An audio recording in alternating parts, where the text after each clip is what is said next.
In this video, you will get to know the Egyptian Pharaoh who opposed Moses and the Israelites enslaved in Egypt. Please subscribe now to get the latest news on archaeology, ancient history news and ancient civilizations and world mythology. The name of the Pharaoh who opposed Moses in the book of Exodus is one of the most hotly debated subjects in Bible scholarship. Several factors made it hard to identify the Pharaoh with certainty. Scholars disagree on the actual date of the Hebrews' escape from Egypt, some placing it at 1446 BC and others as late as 1275 BC. The first date would have been during the reign of Amenhotep II, the second date during the reign of Rameses II. Archaeologists initially marveled at the great number of structures built during the reign of Rameses II. Upon further inspection, however, they discovered his ego was so huge that he had his name inscribed on buildings constructed centuries before he was born and took credit for erecting all of them. Even so, Rameses had a lust for construction and forced the Hebrew population into a slave labor horde. A wall painting in a rock tomb west of the Thebes shows light-skinned and dark-skinned slaves making bricks. The light-skinned workers were Hebrews. An inscription of the time mentioned PR hauling stones for a fortress. In Egyptian hieroglyphics, PR means Semites. Since other pharaohs and pagan kings are mentioned by name in the Bible, one has to wonder, why not in Exodus? A good answer seemed to be that Moses wrote that book to glorify God and not an egoistic king who believed himself divine.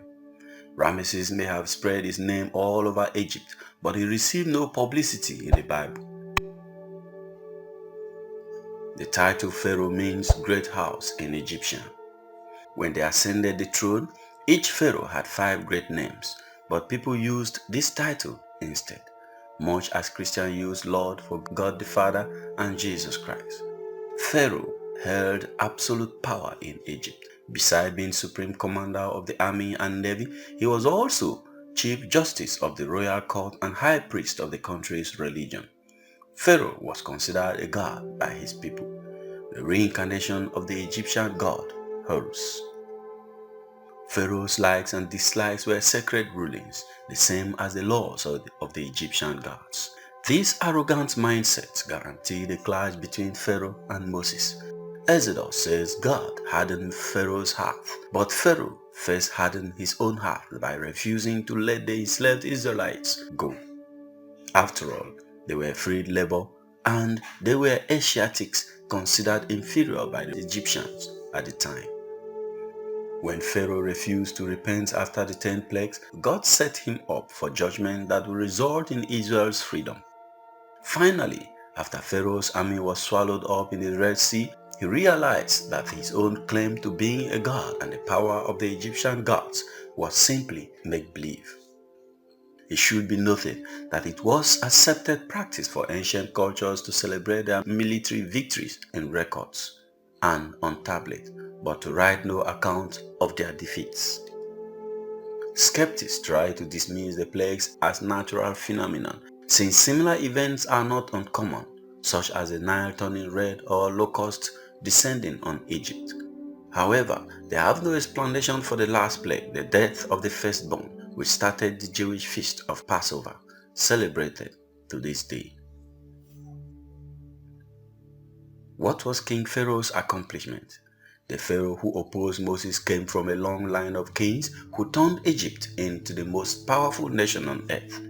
The country excelled in medicine, engineering, trade, astronomy, and military force. Using the Hebrews as slaves, this Pharaoh built the store cities of Ramesses and Pithom. What was Pharaoh's strength? Pharaohs had to be strong rulers to govern such a large empire. Each king worked to preserve and expand Egypt's territory.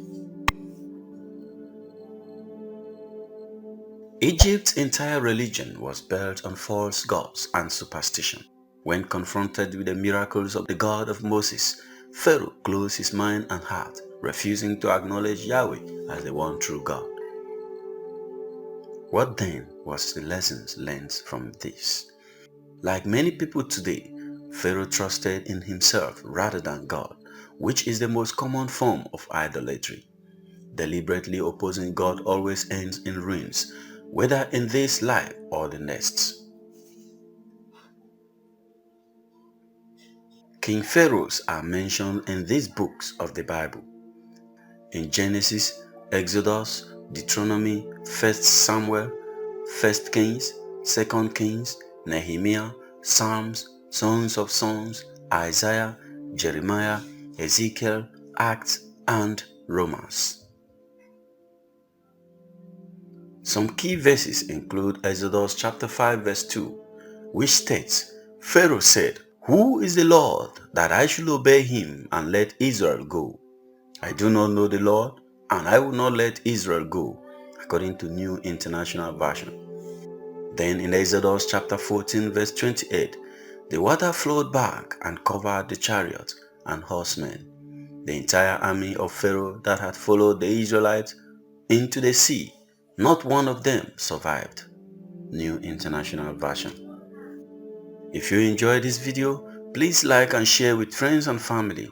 Remember to subscribe to this channel and enable notifications so that you will not miss any updates. Thank you for watching. See you next.